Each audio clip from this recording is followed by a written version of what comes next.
Aloha, everybody, and welcome to my Keys to the Spirit World newsletter. So excited to have you guys.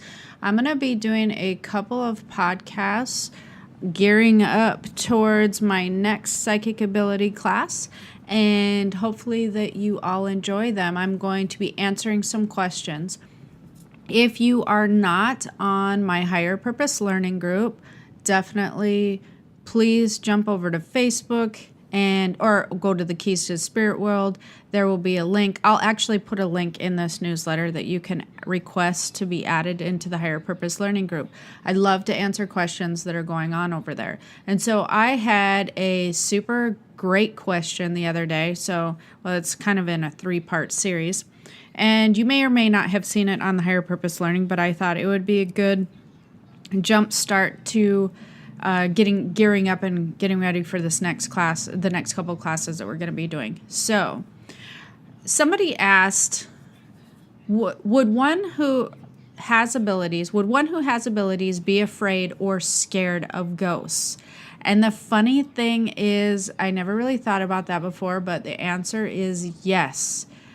Always, almost always yes. There are so many people who have abilities, they're afraid or scared of ghosts and or spirits. Like, I would say it's way more common for people to be afraid of ghosts or spirits if they have abilities than not to be afraid of them. I would say probably 10% of people with abilities are probably not scared of ghosts or spirits. A lot of people may say that they are, but I can always feel their nervous behavior. And that pretty much comes with knowledge and or time of having contact with spirits and being very comfortable with the spirit realm. So that can take years of practice and years of knowledge. So most people who have abilities and most people who don't have abilities, yes, they're afraid, and that's totally normal. So the issue with that is this is one of the things that cause people to shut down their abilities just because they're so afraid of the unknown that they think, oh, well, if I open my abilities, if I, open them more, does that mean that I'm going to hear more or be more afraid? They don't want to necessarily, or they're not ready to have contact with the spirit world, so it freaks them out, and then they want to shut it down, and they get scared, they get nervous at nighttime. And so it's super common, but there are things that you can do with that. So for instance, one of the other questions was, do I get a choice of if I have contact with them? Well, frankly, and this is kind of the other flip side of the coin, if you have abilities, do you get a choice of if you have contact with spirits or ghosts? Not always. You don't always have a choice, but you will have control over the contact itself. So in other words, you may hear them or see them without asking, but you always have options or choices on what to do when you hear or see them. You can choose to ignore them.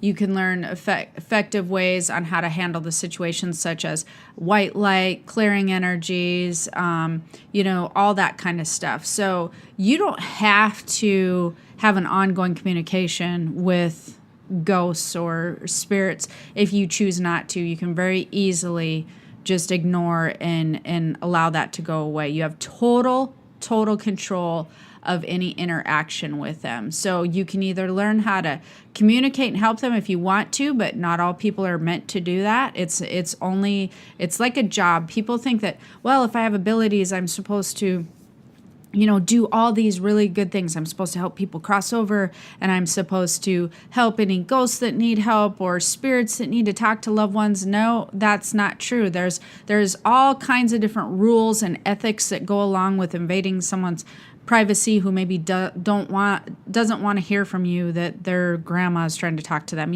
So there's all these different rules that you can learn when it comes to that sort of thing. And plus, sometimes that just may not be something you're into. You may not even want to. You may want to develop your own psychic ability and just be like, yeah, I don't really want to talk to you guys right now. Like, I'm not into this, so you just go away or go over there. And so there's ways that you can actually develop your psychic ability without sort of having all that stuff going on. And it is not your obligation nor your job or whatever. You are not required when you develop these abilities to help spirits or ghosts or anything of that nature. You get to pick and choose. So you really, really want to keep that in mind.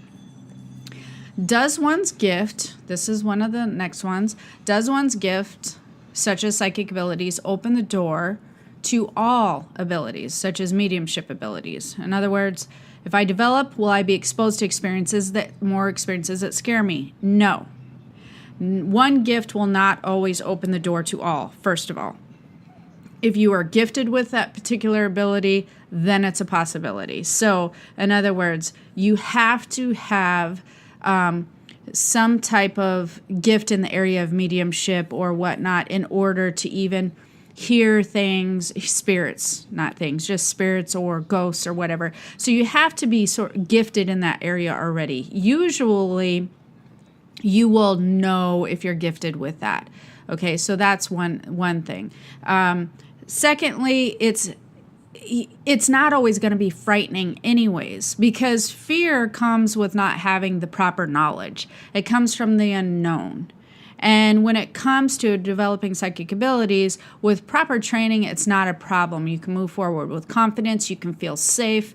You can learn how these newfound abilities can enhance your life. You are always, always in control. So that's why I started doing these classes. For those of you who are interested in moving forward with these abilities and moving forward in a positive light, is to help cut through the murkiness of the confusion of I'm afraid, I'm not afraid, I'm afraid, is that okay? Yes, it's okay. Should I be scared? No, you shouldn't be scared. You need more knowledge. Do you have to have contact with him? Absolutely not. You are in total control all the time. You get to pick and choose. And that might change over the years. You may start with feeling like, I want to just dabble in this a little bit. And then later when you learn more and you feel more knowledge under your belt, then you may want to go into something else. So that is my first little mini lesson for you guys on the psychic ability class that will be coming up. I'm only going to be sending these out to people who are on the wait list for the class. And so super excited to have you guys. And I will be trying to put out one a week so we can kind of warm you up to some of the things that we may be talking about. We did talk a lot about the spirit stuff today.